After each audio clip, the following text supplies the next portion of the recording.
Hi guys, and welcome back to On the Couch with Aneekha, a place where we can work on our mental health during these tough times. Today I'm going to be talking about mental health disorders. Now, some of you may know that mental health disorders are one of the leading causes of ill health across the world. And according to the WHO, 1 in 4 people suffer from a mental health illness at one point in their lives.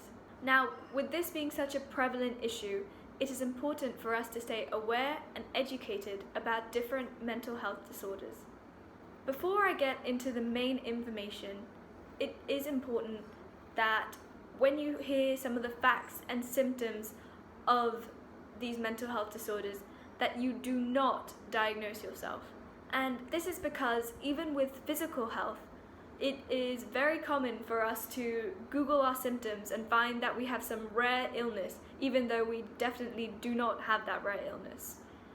And in this case, if you do have serious concerns about yourself, there will be some contact information somewhere on the screen right now that you can use to talk to an expert if you need it. So let's start with the most common mental health disorder, anxiety. Now, anxiety is a normal emotion that many of us feel, whether it be right before a test, meeting someone new, or even right before a speech. The difference between anxiety and an anxiety disorder is that with an anxiety disorder, the symptoms prevent us from taking part in our day-to-day activities. Now, some of the symptoms include increased heart rate, sweating, restlessness, and feeling faint or dizzy. Anxiety can be caused by a number of things, whether it is a specific trigger or phobia, or it could even be genetic, or even a combination of both. So there is no clear cause, but there are many ways that it can be addressed and can be treated, as we will talk about at the end. Another very common disorder is depression. Now, depression is characterized by sadness, low self-esteem, tiredness, and poor concentration. Now, a lot of us used to use the word depression or depressed in our day-to-day vocabulary to describe when we were feeling sad. However, that is slowly changing, which is why learning about some of these disorders is so important, because not only do you get more educated about these mental health disorders, but you also start becoming more empathetic to those who do suffer from these mental health disorders every day of their lives. However, another disorder that many of us still use every day in our vocabulary is obsessive compulsive disorder, or OCD. And even I was guilty of using OCD when describing something that has to be completely organized, or seeing something that was out of place and saying, oh, I'm so OCD, I need to fix that, or something like that. And now, after learning more about the disorder, I've changed and I've stopped using that term, because OCD is a type of anxiety disorder where people have recurring unwanted thoughts that drive them to do certain actions repetitively, whether it be hand washing, cleaning, or checking up on something constantly. The need for this person to repeat these activities all the time can interfere with that person's day-to-day activities and can prevent them from having a normal life. Therefore, after learning about some of these disorders, it is important that we start to understand the weight of these terms and the significance it carries, especially when thinking about those who suffer from mental health disorders. Now, the last topic that I will go over are eating disorders, and there are 3 main ones. The first one is anorexia nervosa. Anorexia nervosa can be characterized by weight loss, difficulty in maintaining an appropriate body weight, and a distorted body image.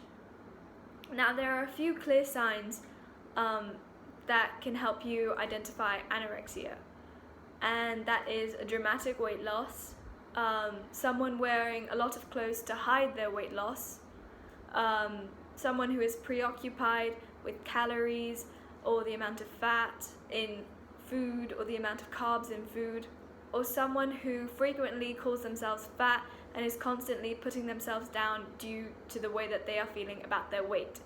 Moving on to bulimia nervosa, which is a little different than anorexia nervosa. Bulimia nervosa is characterized by a cycle of binge eating, and after binge eating, they will purge themselves of the food through either vomiting or with the help of laxatives. Some signs of bulimia include the disappearance of large amounts of food, the disappearance of people right after large meals, perhaps to the bathroom, so frequent trips to the bathroom, presence of laxative wrappers or many food wrappers, and the fear of eating in public with others. Now, the last one, it was slightly mentioned here, but is binge eating.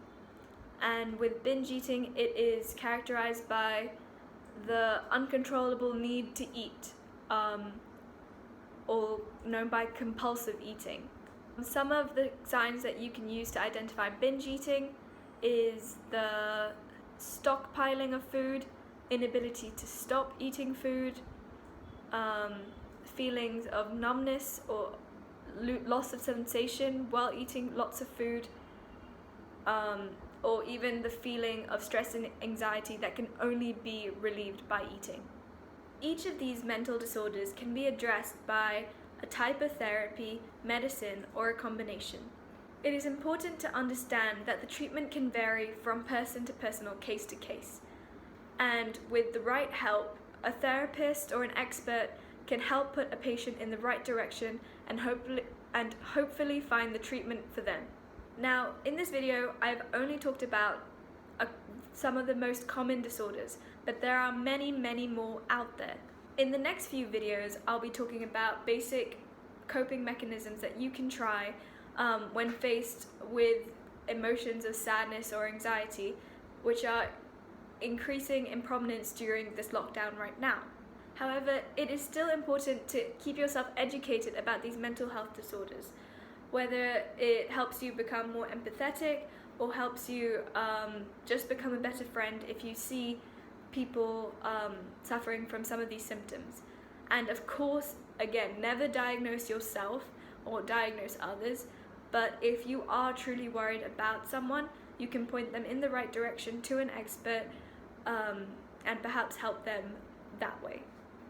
Now, you can also find out more information about these topics on social media, and right now you'll see on the screen a bunch of different Instagram handles that I follow and I look at, and I really enjoy their content.